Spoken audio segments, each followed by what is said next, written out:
Hello and welcome. This is Cheryl. Thank you so much for joining me today. In this video, I'm going to be using this brand new Vintage Sled die set from Sizzix. When this came out, I knew it was a must-have for me. I absolutely love the look of this vintage sled. I also love dies that you layer on top of each other to create depth and dimension, and this one fits the bill perfectly. There's several dies to use for the sled as well as several for the greenery and the bow in the front. Now that first die that I put right back in the package is for the little nail heads. I like layering dies, but that's too much for me.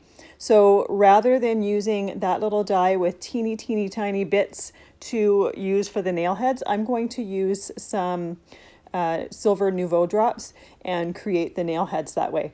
In my opinion, it's going to create a very similar look. I'm going to be able to control exactly how big or how small I want those nail heads to be, and it's just going to protect my sanity. So when I have a die set like this, I like to take everything that I'm going to use out, pick out cardstocks to go with it. These are perfect for using cardstock scraps. So I grabbed a bunch of different scraps. I'm actually going to make 2 sled dies. I'm not going to show every single process for both of the dies or both of the sleds in this video, just because it would be rather repetitive. But I am going to cut out enough to create 2, and I'm going to do both of them on different backgrounds. Now, when I cut that red piece for the base, I forgot about the fact that I had a barcode on the one side of that cardstock, but it's not going to matter because one of the wood pieces or the brown pieces goes right on top of that, so you're never going to know that it was there. I'm going to cut everything off screen. I did the first one on screen, everything else is done off screen, but I wanted to show you a little system that I have when I have a bunch of tiny little itty bitty bits like this. I typically have a little container here. It came with some laser wood cutouts that I got years ago. And if there's only a few pieces that go together, I put all of them for all the different ones that I'm making in the same compartment. However, this bow here has, I think, 5 pieces that go together. So for that bow, rather than trying to separate everything out afterwards, I put each piece or all the pieces for each bow in separate compartments. It's just a way to keep it organized as you're die cutting. For the pine cones, there's only 2 layers, so I'm quite confident in myself to know that when I pull out all of those, I'm going to know exactly which layer is which, and the same goes for the holly. When it came for the brown part for the sled, I used a jumbo dauber with some Walnut stain and distress ink and just inked around the edges. It gives it a little bit more of a vintagey look, and it's so easy to do when the pieces are all separate. You don't have to do this. If you like the look of it without the ink around the edges, you don't have to do this step, but it's just one that I like to do. I didn't do it for any of the other layers. I didn't think they really needed it, but I just thought it would really enhance the brown or the wood parts. A lot of the grain, the wood grain for this sled gets imprinted, or all of it really, gets imprinted as you're die cutting. So it's really nice to see that you don't really have to do a whole lot of work to get a wood grain look. You could, if you wanted, ink the die ahead of time before putting it through the machine and get ink into those grooves as well. I chose not to. I chose just to die cut it and then ink the outer edges afterwards. It was also really easy to put all of the pieces together. I did use silver for that one piece for the front of the sled, the little metal part, and then the rest is either the dark red color or the brown color. I do find it's easier to have a pair of tweezers to hold these die cuts while you glue them and place them. That way your fingers and your hands don't get in the way, and you also don't get adhesive on them while you're working. Another thing is using a liquid glue makes it so much easier to place these pieces as well, because you can move them and shimmy them into place, whereas a tape runner or double-sided tape, you'd have to put it down perfectly their first time, and I like having that little bit of wiggle room. It also takes up very little liquid adhesive, and I also find that my liquid adhesive far outlasts tape runner, and it sticks way better. I never ever have had to put things together or re-glue things when I've used a liquid glue, but in the past, if I've used a tape runner, I've found after a little while, it starts to come apart. So I like the liquid glue knowing that it's not going to come apart and I have some wiggle room, as well as the fact that this Distress Collage medium dries clear and dries matte. So if anything seeps out, you're never going to see it. So this is the Silver Nouveau drops that I'm using for the little nail heads on here. Once again, it's got a really fine tip to it, and you can control how big or how small those drops are going to be. I'm making them fairly small, and there are little marks or little indent marks that are created when you die cut these pieces, so you know exactly where they go. And I'm judging the size that I'm creating based on the size of those marks, because they are a little bit bigger, a little bit different depending on where they are on the little sled. For the rest of the pieces, I'm just going to put them all together and assemble them before starting to put my card together. For the little holly pieces, there's actually two pieces that go on top of each other, and then there's two different berry bases, but I'm not actually using the berry parts. I am going to put some red Nouveau drops for the berries just to add a little bit of shine, but it's not a real focal point because there's other things layered on top of it, so you don't really see a whole lot of it. I'm assembling the bow now, and here are all those little tiny itty bitty bits. Before I added them to the base of the bow, I did use some aged mahogany and a detailed blending brush just to give a little bit of depth and dimension and shadow to the center of the bow. And then I'm gluing all those pieces on top. And here's where you really see that tweezer set is very helpful for placing them. Some of these pieces are so tiny, and that little dot there is the center of the bow. That is just, it's really tiny. So to try to put glue on there and place it in the right spot at the same time would be next to impossible. So the tweezers are really, really helpful. All of these die cuts, I like to assemble them and set them all aside so that they're all ready to go and the glue is completely dried when I'm ready to go and put my card together. I am going to add a little bit of glossy accents on the pieces of this bow that I just glued on. It's just going to give it a little bit of shine, a little bit of a different texture, and it's just going to enhance it. So the pine cones and the holly I assembled off screen. I'm just going to use a jumbo dauber, the same one I used for the sled pieces, and the same ink color, and I'm just inking the top of them. This is another detail. You probably don't even really see it because these pine cones are so tiny, but I like doing it and I like knowing that it's there. For the holly, I'm just using a blending brush, and I'm just inking the base of the holly and the base of these leaf sprigs. I'm going to use this same blending brush and same ink color on one of my embossed backgrounds later. So that's why I use the blending brush for this. You could use a jumbo dauber or another ink blending tool, whichever ones you like. Now I've got the red Nouveau drops, and I'm just putting my berries on there and then setting that aside to dry completely as well. When you're putting the berries on, if you put them right beside each other, they are going to blend into each other and create one kind of big blob. So just be aware of that.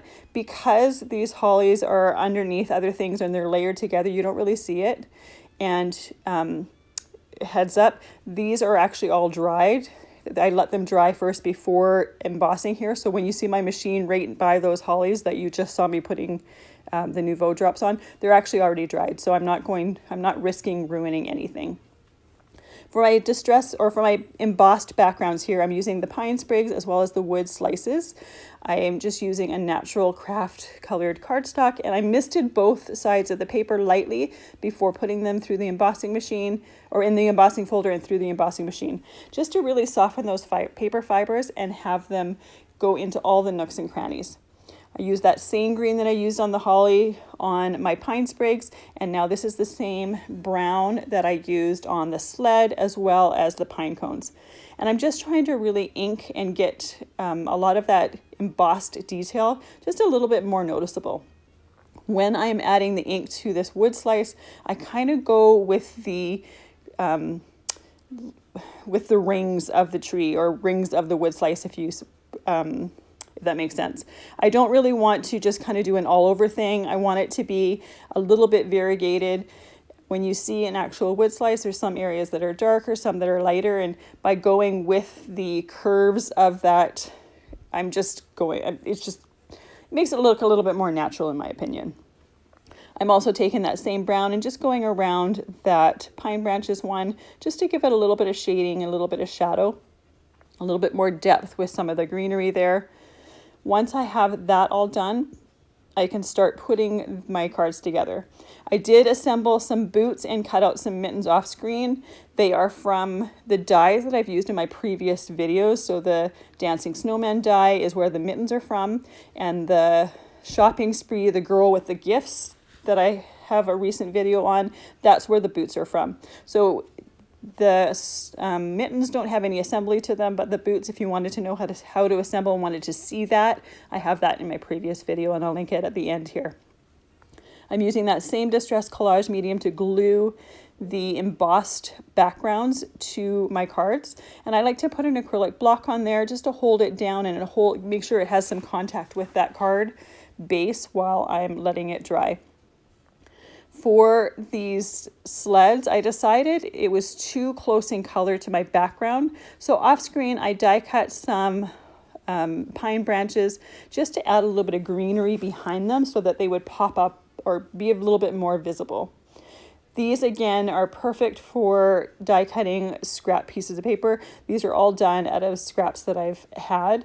So it's a great way to use them up as well as adding some texture and dimension to your cards. I used Distress Collage medium on here and then decided that because I have those pine branches behind there, I probably should use some foam strips behind some of those areas that didn't have as much of the pine branches there. So you'll see me putting the foam strip on the back of there before putting it on the card. Had I thought ahead of time, I would have put it on there before adding the Distress Collage medium, because one of the areas that I was trying to put that foam tape on, it really didn't want to stick, and that's because of that Distress Collage medium that I had there. This is the one right here that kind of fights with me, and I have to put it back on. Once the glue is dried, it's going to be totally fine. It's just because I have wet glue there that I'm trying to put something on that it doesn't want to stick. So it's going to give some dimension to that sled, and it's going to help that pop up from that pine branches background. For the background that has the embossed pine branches, I added those same sprigs just to give it a different texture as well as a bit of a different color. I thought that it would look better if these were a little bit more full. And I'm going to put that sled in the corner. Because there's not quite as much dimension here with my pine branches, I'm not adding the foam tape to this one. I'm just gluing it down flat. But if you wanted it popped up a little bit more, you could absolutely add foam tape to it. And you could even do foam tape instead of the liquid glue. I typically will do both and have a combination of the two. Once that glue has dried, we can add the greens to the front. And I'm doing the arrangement fairly similar to the front of the die package. I typically will do the larger pieces in the back and then add some of the smaller pieces to the front so that they don't get lost. I have more greens on here than on the die package. I cut doubles of some of them. Some because I had extra cardstock and figured I might as well do it. And some because I wanted more than just one of them on there. But I love that there's a variety of greens included in this package, as well as that bow. I think that bow really enhances the little arrangement on the front of the sled. And this sled I think would be really, really cute as well on, say, a scrapbook page where you have pictures of having gone sledding or something like that. I think it would be a really nice enhancement to that. So the arrangement that I'm doing on the second card is going to be very similar to the first one. I have the same amount or same style of greens, and I'm just adding them in a similar way. I did 2 cards for this because I couldn't really decide which background I thought was going to be better. I had this one with the pine branches in my head, but I also thought it would look really, really nice on that wood slice one. So it's always nice to see the same element on different backgrounds just to see how they look. Now, originally I wasn't going to put the boots on both cards, but in the end I did. And I'm going to put some cord on those mittens and just have them hang down from this arrangement on the front of the sled. So I just try to figure out where to put those boots there. I end up putting one sitting upright and one tilting over. And again, I'm just using that same Distress Collage medium to glue them in place. I have the mittens on that cord, and I was going to keep it as one part, but it doesn't really want to sit right, so I'm going to cut them apart and then just glue them on separately. That way I can place them exactly where I want them and not have to fight with the cord kind of wanting to stick out straight. I can also shorten that cord to whatever length I want it to be and then have those mittens hanging down from there. I've also seen this die done where people have used a set of skate dies. I'm not sure where they were from, but that looked really, really cute as well. So there's so much that you can do with this die and so much creativity or creative possibilities for adding it to different areas. And I have to say, I love this die from the start. I knew it wasn't going to disappoint. The only thing that I think I would do differently is I probably would make my backgrounds a little bit lighter, choose a little bit lighter of a brown cardstock, maybe even a cream, so that that sled die and that greenery kind of popped out a little bit more. I really, really love them still, but I would think that a lighter background might be a little bit better for that. So here are the finished cards. They've completed drying, and I absolutely love the texture and the dimension that you get from that sled. I think it would even be nice if that red was a glossy red. You know how glossy red paint on a sled? I think that would be really, really cool too. Thank you so much for joining me. I hope you have a fabulous day.